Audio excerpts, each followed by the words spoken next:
And welcome back, everyone. So, for a while, I've been meaning to do some Pokemon-related videos. Not related to not Gen 9. Oh, well, yeah, not Gen 9, not Legend Arceus, or not Brilliant Diamond, Shining Pearl, just because those are too far out to really talk about. And Pokemon Snap comes out tomorrow, and I've already seen some playthroughs of people who got a little early, and I'm dying to pick that up. But honestly, I've never really done any lists on Pokemon in the sense of like my favorites of every generation or anything like that. I've done the occasional like worst to best videos, but those aren't necessarily like lists. So what I thought I'd do for the time being for my Pokemon related videos is just kind of go over like through every generation what my favorite and least favorite Pokemon are. And so obviously you get your top 10 worst and your top 10 best. This obviously is to start out top 10 best. So the way I kind of thought on, all my favorite Pokemon is I wanted it to be Pokemon that I've either used or just overall like, and how good a playthrough I've had using said Pokemon in each generation. Now I wanted to try to keep it with mostly Pokemon that I have used before, but occasionally a few that I've never used did make it to the list just because I like their design. And it's a combination of things. It's how much I've actually enjoyed playing with them. Do I just like the overall design of the Pokemon? Are they actually powerful in their own right? So that's what really brings down this list. So let's just get into this now, shall we? So coming in at my 10th favorite list is Golem. Now, I've never actually, at least in Generation 1, used a Golem. And keep in mind, when I say Generation 1, I do mean like the original games, which I actually didn't play, but also in the remake games, Fire Red and Leaf Green. I've still never used a Golem. And the problem with the whole idea is, except occasionally with my sister from time to time, I never use trade Pokemon. I never use a Pokemon that I need to trade to get the final form from, because I'm one of those people who always restarts the game after they've pretty much beaten it and all that, so I can, play again. So I'm like, well, what's the point ultimately of using a trade Pokemon? Now, I have used trade Pokemon before. Like, I've had a Gengar. I've actually gone through the process of getting a freaking Scizor, and that was, like, pretty awesome. But I've never used I've never, like, had an Alakazam, never had a Machamp. Steelix, I can catch wild now, so thanks to later generations. So I've never used a Golem on my team. But that said, I've always liked this thing's design. It seems like a very built, very sturdy Pokemon. And when you look at Pokemon and you think, okay, should I be messing with this guy? This is a Pokemon that certainly looks powerful. It's just, unfortunately, due to the nature of it, it's one of the Pokemon I've never actually used. Now, taking out Alolan Golem as an example, because in the Gen 7 games, you can actually trade a Pokemon for the Alolan Graveler, and it evolves into Golem. So you can get an Alolan Golem, but that falls into Generation 7. There are no Alolan alternate forms on this list for obvious reasons. So that's number 10. Ultimately, it's more just a design-wise and knowing that it is, in fact, a powerful Pokemon. Coming in number 9, we have, Flareon. And Flareon's one where, boop, and we're going to get rid of Golem there. And Flareon's one where, again, I've never actually personally used a Flareon in Generation 1. Or, Generation 3. In the Kanto kits. I've never actually used one. And it's mostly because I've never really cared much about the evolutions. I've used a few of them. I have gotten like an Espeon and an Umbreon before, though it did take effort. I have gotten a Glaceon and Leafeon before. I've even evolved the Eevee into Savali in Gen 6 just to be able to do it. But I've never really been a huge proponent of the evolutions. I've never seen one that made me go, oh, I need to use that. And then gone through the process of using it or getting it early, because most of the time you can't get an evolution very early except with the stones. And while that's all well and good, and then Gen 8 came around and just let you use the Ice Stone and the Leaf Stone, I believe, to get them now, which, whatever, that's cool. But, I mean, in terms of the original 3, Jolteon, Vaporeon, and Flareon, I always did like Flareon the most. Flareon just seems the most majestic. It seems very clean, whereas Vaporeon is a little... Vaporeon and Jolteon are a little busy comparatively. Like, this is very just tufts of fur that look like fire, orange and yellowish. That's all you really need. Whereas in Jolteon, it's like so many spikes. And I know a lot of people love Jolteon. And from what I understand, it's arguably he's the best of the original three. And then Vaporeon, it's a mermaid, and that's cool looking. But I've always just liked the simplistic design compared to the other two of Flareon. It just looks nice to me. So that's my pick for my number 9 spot. Nothing amazing on that. Coming in number 8, now we're getting into Pokemon that I have actually used on some level, on some point. Growlithe. Now you might be saying, why not Arcanine? And to be fair, I mean, I love Arcanine, and most of the time, well, I very rare. Here's the humor in this. I have gotten around to using an Arcanine and a Growlithe before, but every version of the game I usually get, I always end up with the Vulpix side of things instead of the Growlithe and Arcanine side of things. But Growlithe, I think what I actually like about Growlithe more, and a little spoiler, he is going to be in the team build for the next character I have. So our Pokemon team video. I'll spoil this one. He is in the Pokemon team video I'm putting together for the next one. I'm not going to say who else is in there because I'm not saying who it is. But a reason I think I like Growlithe more is because I've always had dogs in my life, and I've always liked the fact that when you look at Pokemon in the real world, he is very much the most loyal dog type Pokemon. Like if you were to have a pet, Growlithe would be like a pet dog. Growlithe most likely would be your pet dog.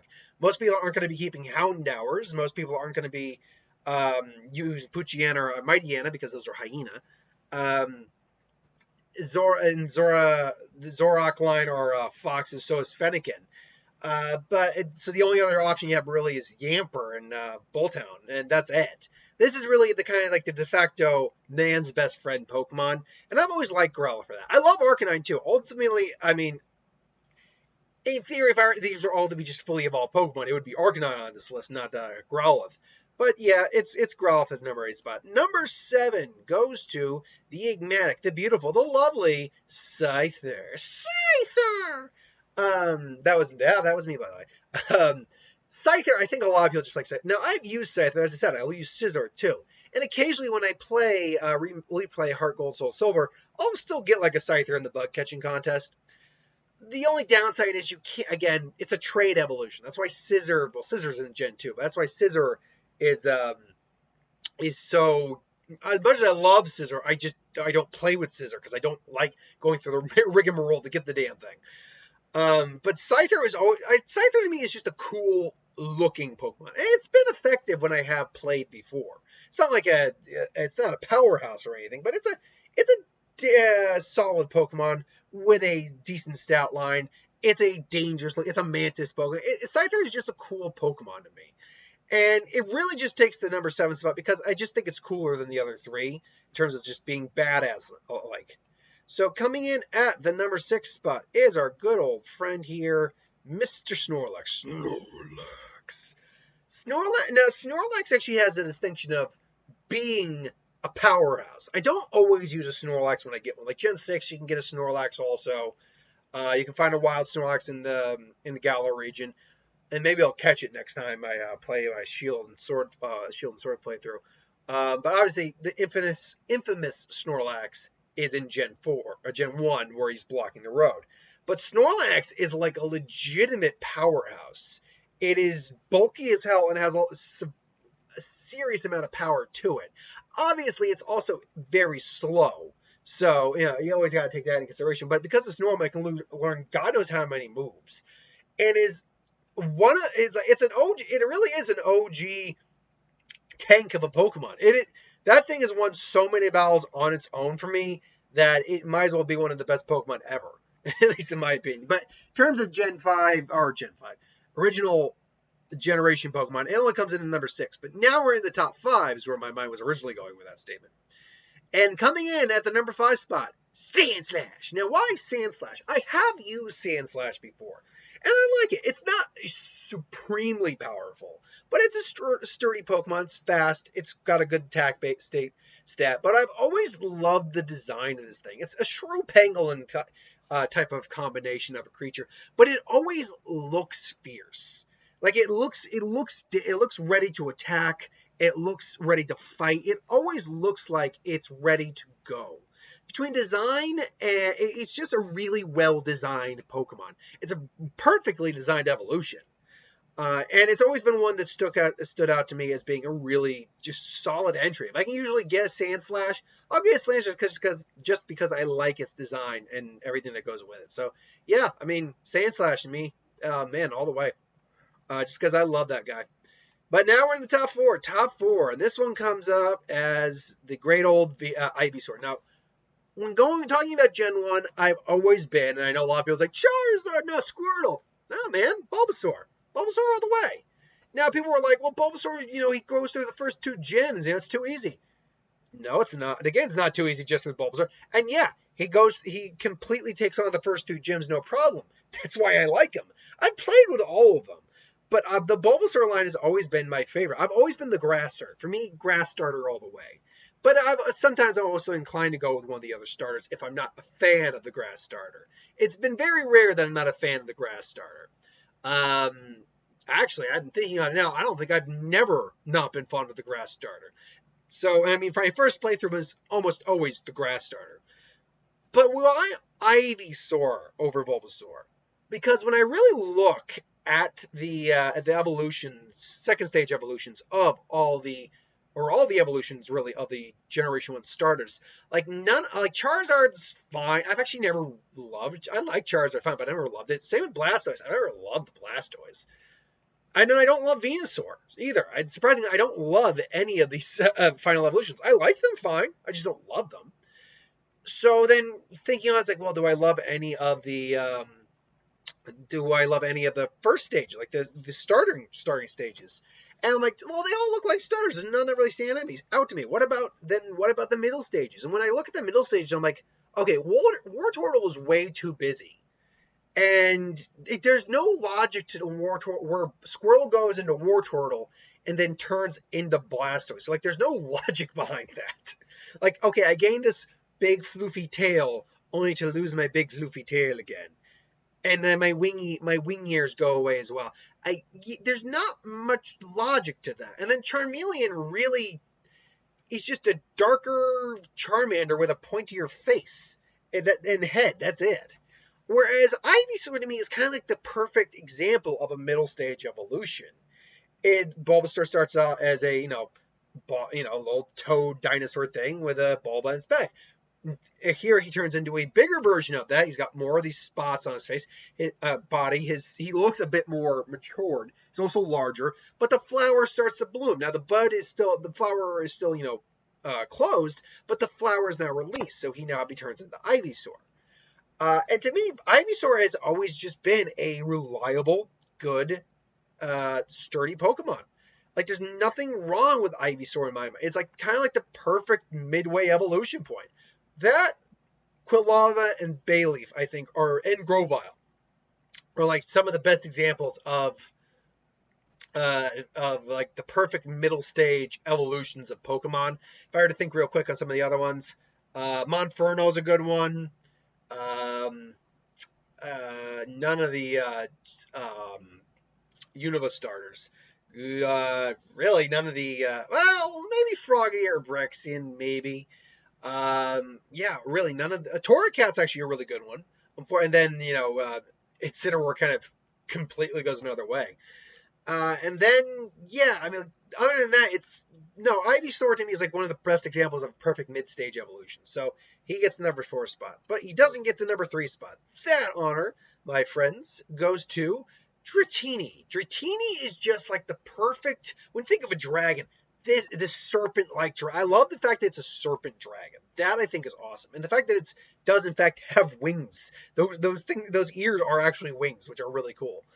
Now Dragonite kind of, there's been so many people have brought up how the difference between Dragonite and Dragonair and how that kind of just doesn't work, and how Gyarados was supposedly supposed to be the evolution of Dragonair, whereas Magikarp was supposed to theoretically turn into Dragonite. But either way, it's still like it's such a elegantly designed Pokemon, and being a Dragon type, when I've used it, it has been very effective. I don't get to use a Dratini very often. Therefore, and I don't get to use a Dragonair very often in Gen 1 because of how hard it is to get them. I have used, weirdly enough, Dragonair more often in Gen 2, Heart Gold, Soul Silver, because you can get Dratinis from the game shop. So, or from the, you know what I mean, not the game shop, but the casino, basically. So I've used it more often there than I have in just about any other game. But still, it is when the rare occasion I've been able to use it in Gen 1 games, or Kanto games, it has been a very effective, very useful Pokemon. And it's been just one of my favorites, just because it's just so elegantly designed. But now we're into the final two. So the Silver Medal number 2 spot goes to a less than elegantly designed Pokemon, but a tank nonetheless, Neato King. Now, I have used Neato King on many occasions. It has a versatile move pool. It is just, this thing looks like a kaiju. Like, when you think of the kaiju kind of Pokemon, this thing looks like it could be a kaiju. This thing looks like it would duke out with Godzilla. And I've heard that it's been it's been referenced to, was it Bagon? It's a kaiju that is like a dinosaur with these bat ears. I can't remember. It does have a very similar look to it. It's also admittedly got a bit of a Destroya look to it. Not obviously not. If you were to get a red one, it would look a lot more like it. But it's always been a tank powerhouse Pokemon. Ground is no joke. Like, ground and poison together give it a lot of resistances, actually. I mean, the poison helps resist grass type moves against Erica. The ground makes it immune to Surge. Honestly, the only issues it really has is against Misty, and really, if you somehow manage to get a Neato King by the time you're facing Misty, it's probably already at a level where you're not going to be, you should be fine. Even at level 16, it's already a fully evolved Pokemon, so its stats are well above what Misty's team could do to you. But other than that, though, I mean, because it's poison, it's immune to the poison types moves of Koga. It's just extremely useful. Powerhouse, and it's one of the best designed Pokemon I can think. Whenever I think of a really cool designed Gen 1 Pokemon, I always think of Neato King. But now we're here. Now we're at the final Pokemon. My favorite. What I think is the best Generation 1 Pokemon. Kanto Pokemon. And that is Lapras. A, you can get a Lapras pretty early once you go to Silph Co. B, Water Ice is an effective type combination in Gen 1, especially if you can learn at least one ice move. C, it is one of the most elegantly designed Pokemon there is in the entire game. It's one of the most awesome Pokemon designs ever. It's a plesiosaur transpo crab thing, but it's so beautiful looking. It really is kind of awesome. It's just one of those Pokemon. It's just really reliable, especially in a game where TMs, or in generations where TMs are really big things still. And where Surf is a very necessary TM to have, Lapras is like the guaranteed Surf Pokemon you'll always have. Now, if you're playing with like Blastoise, you could theoretically teach your Blastoise Surf, but at the same time, you don't want to waste a slot on your main Pokemon, because for obvious reason, that's your main Pokemon. It's usually your ace. But then that's where Lapras comes in. And Surf is not, and the thing about it is Surf is a pretty powerful move in its own right. So either you fill up your main team's, or your main Pokemon slot with Surf, or you teach it to Lapras. And honestly, I think you're honestly better off teaching it to Lapras. Lapras' move pool, though, is really quite awesome. It can learn not just ice and water moves, but it can also learn psychic type moves. If I'm not mistaken, it can learn some dragon moves. In fact, and by the way, I am going to, let me just look actually at the current generation Pokedex for, Gen 8 Pokedex for Lapras. Hold on, let's see here. Lapras, where are you? There you are, Lapras. Let's see, what does your move pool look like as of Gen 8? Let's see here now. So naturally, it learns mostly water and ice type and normal type moves. It can learn Confusion Ray, or Confuse Ray. It can learn Set Rest. It can learn Charm. If I'm not mistaken, it can also learn Psychic. Yep, it can learn Psychic. It can learn Electric attacks. It can learn Dragon attacks. It can even learn Mega Horn, which is a bug type move. Gonna learn Drill Run, which is a ground type. Gonna learn Body Press, which is a fighting type move. It's actually it's a very versatile Pokemon. It's always had good stat line too, if I'm not mistaken, with a base stat. So yeah, 535. It's not quite as strong as your standard starter Pokemon, but it's not weak by any stretch of the means. Like, Lapras has always been just a pretty awesome Pokemon. And to me, it's always been my favorite Gen 1 Pokemon. So, ultimately, that's my list of my top 10 favorite, or top 10 in general, Gen 1 Pokemon. What are your favorite Gen 1 Pokemon, and what order would you rank them in? Let me know in the comments below. Join me, maybe not next week, because next week will be a Magic video, but the following week for my top 10 worst Gen 5 or Gen 1 Pokemon. So thanks for watching. Hope you enjoyed. Like, comment, share, subscribe. As always, you want us to review something, put in the comments below. Let us know. We'll do a review of it at some point. Hit that bell if you want to be notified. I'll catch you folks later. Have a good one.